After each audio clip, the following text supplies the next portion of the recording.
ये न्यूज़ आप लोगों को सबको पता है। एसेंचर ने 18,000 लोगों को निकाला, कॉग्निजेंट ने 12,000 एम्प्लॉयज़ को फायर किया।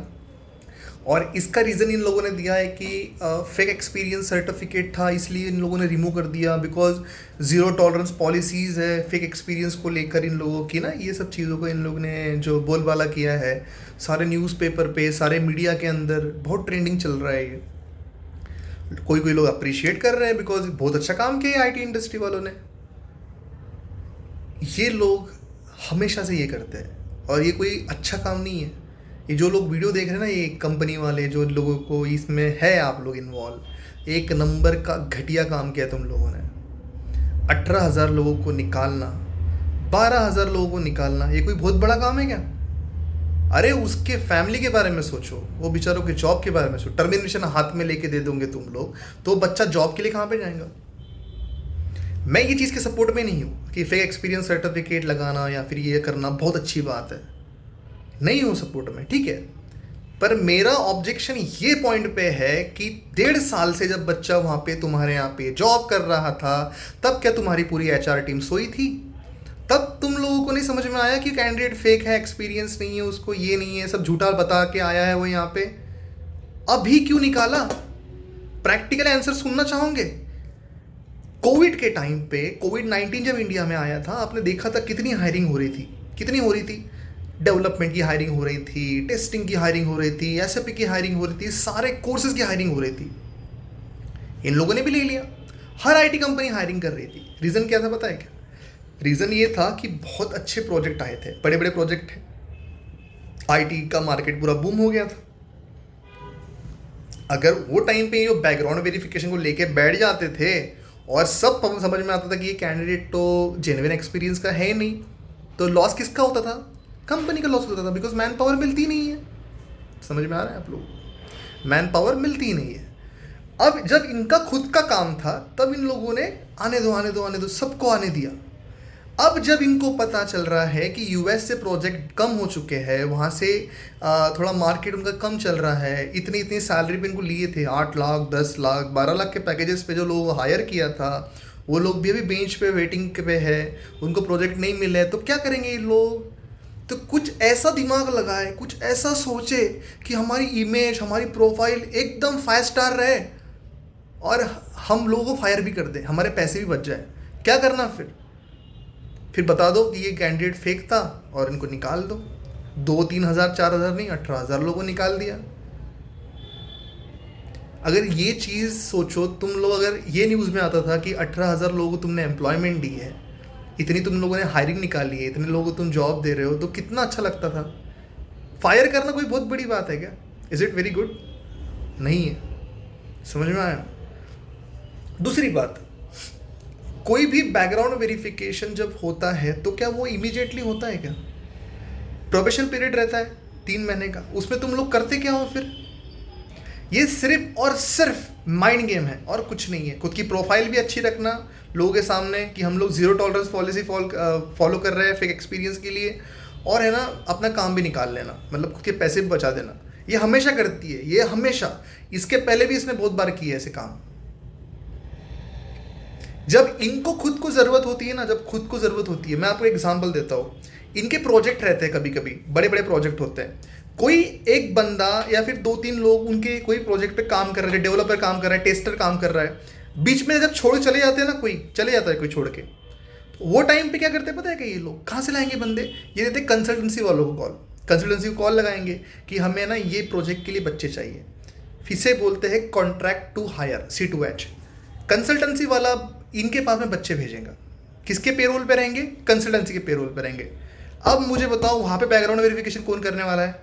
एसेंचर नहीं करता, बिल्कुल नहीं करता। बैकग्राउंड वेरिफिकेशन कंसल्टेंसी वाले करेंगे। फिर वहाँ पे फेक कैंडिडेट रहा तो कोई प्रॉब्लम नहीं है इन लोगों को, बिकॉज इनका खुद का काम है ना भाई साहब।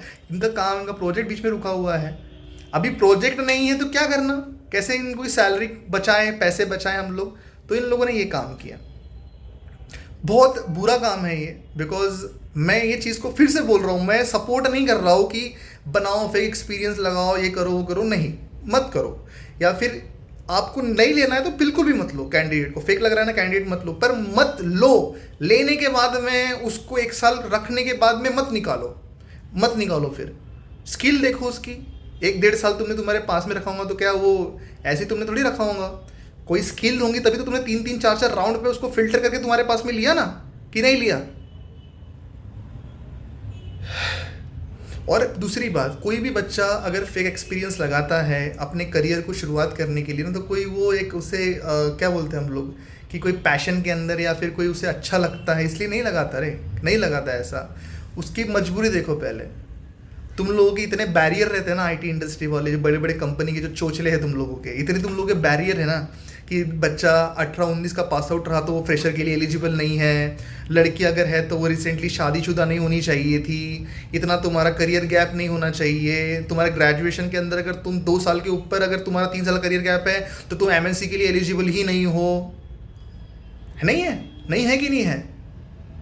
अरे उसे उसकी शुरुआत करनी है फिर करियर की आईटी इंडस्ट्री में, तुम इतने सारे बैरियर लगा दोगे बीच में से तो बच्चा कैसे जाएगा अंदर? कुछ तो करना पड़ेगा ना उसको आने के लिए तुम्हारे कंपनी के अंदर। वो भी तो चाहता है ना कि उसके जो भी उसने सोचा है वो करे पाए, आईटी इंडस्ट्री में एंट्री ले पाए। उसके स्किल्स और टैलेंट की कदर तो तुमको है ही नहीं।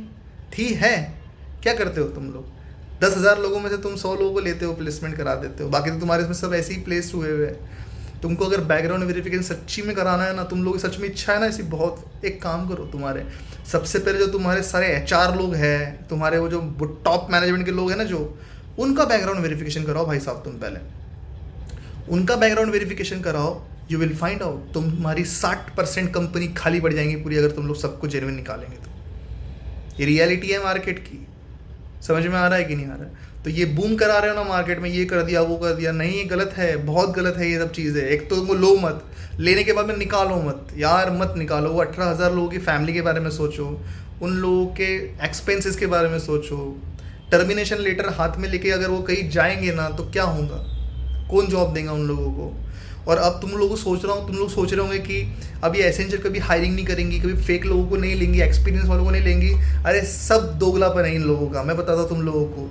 ये लोग को पास में जब प्रोजेक्ट आ जाएंगे ना, अभी फिर से जब यूएस का मार्केट एकदम रिकवर हो जाएगा ना, ये ऐसे हाथ लेकर तुम्हारे पास में फिर से आएंगे, आओ आओ आओ करके करते हैं। समझ में आया तुम लोगों को? ये सिर्फ एक माइंड गेम और एक बिजनेस मॉडल को फॉलो करवा रहे हैं वो लोग। तो बिल्कुल कॉन्फिडेंट रहो, इनसे अच्छी कंपनी इनके पास जाओ ही मत तुम लोग। इनसे अच्छे कंपनी मिड कैप्स के लिए कंपनीज है जो इतने अच्छे अच्छे पैकेजेस देती है। कहाँ इन लोगों के चक्कर में पड़ रहे हो तुम लोग? ये जहाँ पे आपको 10 लाख का पैकेज देंगी ना 3 साल के ऊपर, ये 15-15 लाख के पैकेजेस देंगी आपको मिड कैप स्केल कंपनी, जहाँ पे सीखने को भी मिलेगा, अच्छे पैकेजेस भी मिलेंगे। क्या नाम का लोगो लगाना है तुम लोगों को? छोड़ो इन लोगों को, इन लोगों की कंपनीज को है ना तुम लोगों ने ऐसे बैन करना चाहिए कि हम खुद ही जाएंगे नहीं एसेंचर में। इनको तब मालूम पड़ेगा ये फेक कैंडिडेट को निकालने का मतलब। और जो लोग अप्रिशिएट कर रहे हैं ना भाई साहब, अप्रिशिएट बिल्कुल मत करो ये चीज़ों को, ये कोई बहुत अच्छी चीज़ नहीं है। ठीक है, पहले तो जॉब के लिए पूरी मारा मारी है इंडिया के अंदर, ऊपर से ये इतने लोगों को निकाल रहा है। वाह शाबाश। अगर लग रहा है वीडियो में कुछ है, सही बोल रहा हूँ मैं चीज़ों को, तो शेयर करो दोस्तों के साथ में, भले ही बाकी कुछ मत करो, बस शेयर जरूर करो लोगों के साथ। Thank you so much guys, bye bye.